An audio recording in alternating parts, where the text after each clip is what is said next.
मन है तो इससे प्रभु के नाम का सुमन करो, अभ्यास करो, ध्यान करो। संत और नई चीज क्या बताते हैं? अरे उनके पास तो कोई दूसरी चीज ही नहीं है। उन्होंने जिसने अपनी जिंदगी में काम यही संभाला है उसी का ध्यान करते हैं, उनको चीजों की जरूरत ही नहीं है। किसी चीज के पीछे अगर मन को लगा दोगे, इसकी इच्छाएं पूरी कभी नहीं होती है। ये तो तृष्णाओं का और वासनाओं का गुलाम है। वासना जब बन जाती है ना तो उनके पीछे भागता ही रहता है, कभी भरती नहीं है। आदत पड़ने के बाद उसको चाहे उससे कोई वो नहीं। एक आदमी को किसी को धन इकट्ठा करने की जरूरत पड़ गई, कभी विचार किया करो। जब किसी के इनकम टैक्स के इनके छापे पड़ते हैं ना तो उनके घरों से कितने कितने नोट निकलते हैं, टीवी में देखे होंगे ना। बताओ उन नोटों का क्या करके खाते हैं? ना उनकी सब्जी बनती, ना रोटी बनती, ना कोई और चीज बनती। उनको ठूस ठूस के क्यों रखते हैं? वो काम नहीं आए ना, काम आए उसको दुख देने का। उनको दुख देने का काम आया कि नहीं? उनको जेल हुई, सजा हुई, बदनामी हुई, किसने करवाई? किसने करवाई? धन ने करवाई। जिस धन के लिए भागे फिरते हो, चोरी करते हो, झूठ बोलते हो, पाप कर्म करते हो, गलत रास्ते से उसका संचय करते हो, और वो फिर तुम्हें क्या सुख देता है? दुख दिया उसने। उनसे बच जाओगे, चोर ले जाएगा तो भी दुख कि हाय मन तो जोड़े थे, चोर ले गया। अगर चोर का हाथ नहीं लगा तो बीमारी रोग ऐसी लग जाएगी, डॉक्टर ले जाएंगे सारा।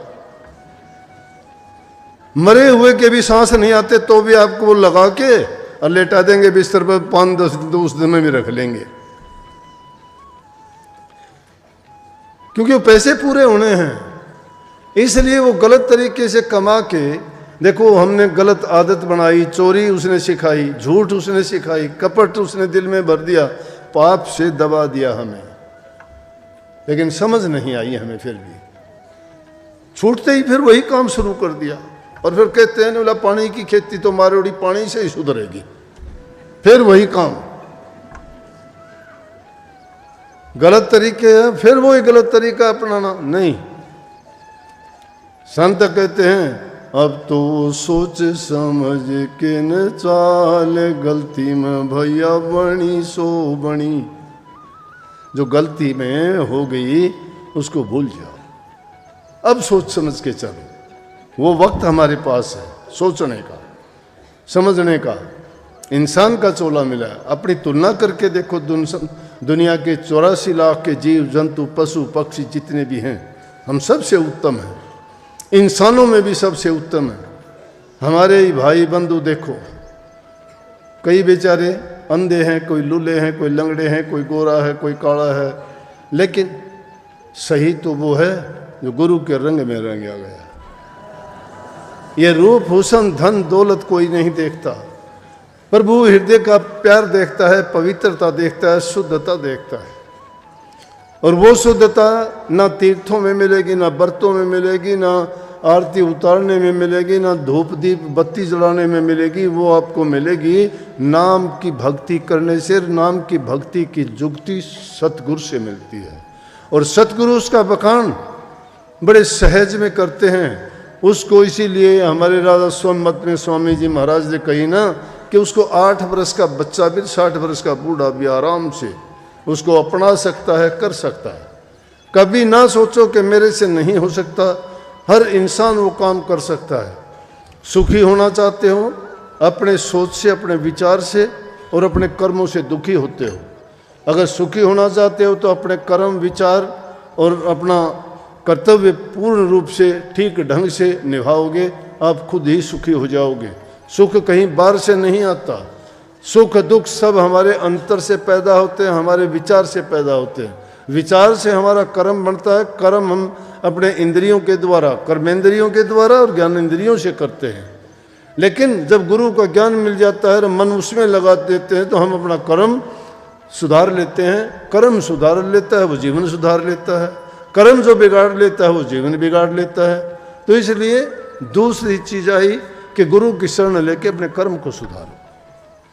कर्म के सुधार के लिए बहुत अच्छी अच्छी चीजें, संगति नेक इंसानों की करो। दुष्ट आदमियों की संगति कर लोगे, तुम्हारा कराया कराया 2 मिनट में नाश कर देंगे। क्यों?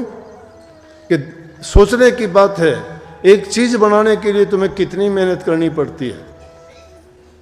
एक चीज जब बनाते हो कितनी चीजें, अब ये शेड बनाने के लिए देखो क्या क्या काम करने पड़े होंगे। पैसे की ज़रूरत पड़ी, इसके लिए लोहे की ज़रूरत पड़ी, मिस्त्री ने काम किया, जाके ये चीज़ कहाँ कहाँ से ले आए, कितने दिन में जोड़े, इसके बनाने में साल 6 महीना लग गया। और अब अगर तुम्हें इसको तोड़ने के लिए कहा जाए 1 हफ्ते में सब तोड़ के भगा दोगे। किसी चीज़ को बर्बाद करने के लिए टाइम नहीं लगता, आबाद करने के लिए बड़ा टाइम लगता है। दुर्गुण अपने आप इस तरह से आ जाते हैं, लेकिन अच्छे गुण अपनाने के लिए आदमी को बहुत मेहनत करनी पड़ती है। उस मेहनत के लिए भी आदमी को हर प्रकार से सतर्क रह के करना पड़ता है काम, नहीं तो थोड़ी सी भी लापरवाही होती है, वहाँ किया कुआया सब नष्ट हो जाता है। संतों की शरण में जाके सारा अपना आप जो भी है वो गुरु के ऊपर छोड़ दो। गुरु के ऊपर छोड़ देने का ये मतलब नहीं कि रोटी भी छोड़ दी कि गुरु खिलाऊंगा तो खाऊंगा, नहीं।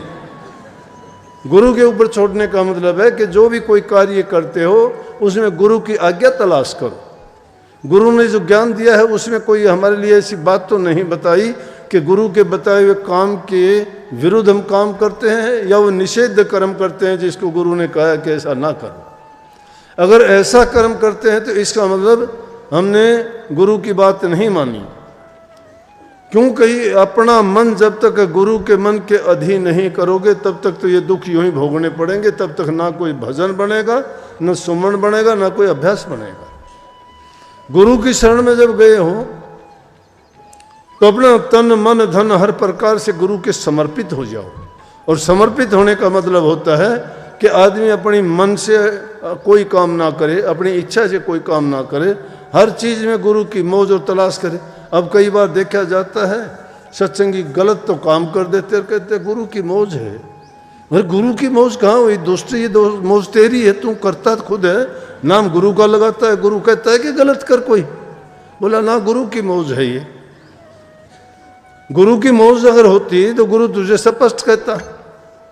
या कई आके कहते हैं कि जी सपने में आप आए थे और आपने कई टकराते हैं से आपने मुझे ये कार वो कहा, मैं बोला मैं ये बैठा, मैंने तो कहा नहीं। सुपनालन कहा तो मान ले उसका कौन था, मैं था भी नहीं। ये बात, ये बहानेबाजी क्यों लगाते हो? साक्षात जो तुम्हारे सामने बैठा है और वो तुम्हें बात बताता है उसको तो इग्नोर करते हो, उसकी ओर तो ध्यान ही नहीं करते। उससे तो खुद ही आप चतुर बन जाते हो कि मैं बहुत बुद्धिमान हूँ। इसको कहाँ पता है, ये तो यूँ ही बस कह देता है, लेकिन असली बात तो मैं जानता हूँ ना। यहाँ जब आता है तो जीव में अहंकार आ जाता है। अहंकार इंसान को गिरा देता है। क्यों गिरा देता है? वो भी एक वासना है, वो भी एक विषय है, वो एक विकार है। विकार रहित तो हो गए ना, उसके लिए आपको अपनी जांच करनी पड़ेगी।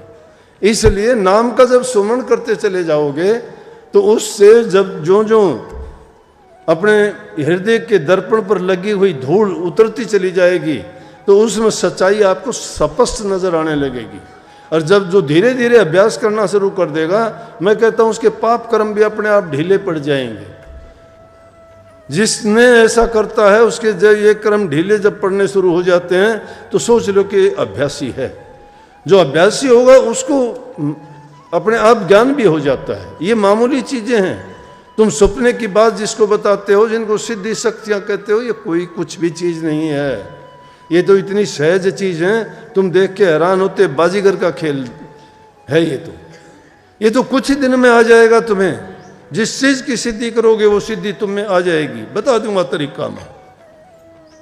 दूसरे के मन को भी पढ़ लोगे कि क्या चाहता है, क्या करना चाहता है, ये कैसा इंसान, जान लोगे, सहज बात है। लेकिन अपने बारे में जानने का प्रयास पहले करो। जो इंसान अपने आप को टटोल लेता है, अपने आप को जान लेता है ना, वो खुदा को जान लेता है। जो अपने आप को नहीं जाना, खुदा को क्या खाक जानेगा। चंद दिन का जीना है, जीवन बहुत छोटा है। ये मत सोचो, कोई भरोसा नहीं है इस जीवन का। लेकिन जब तक हैं हम, जब तक सांस तब तक आस।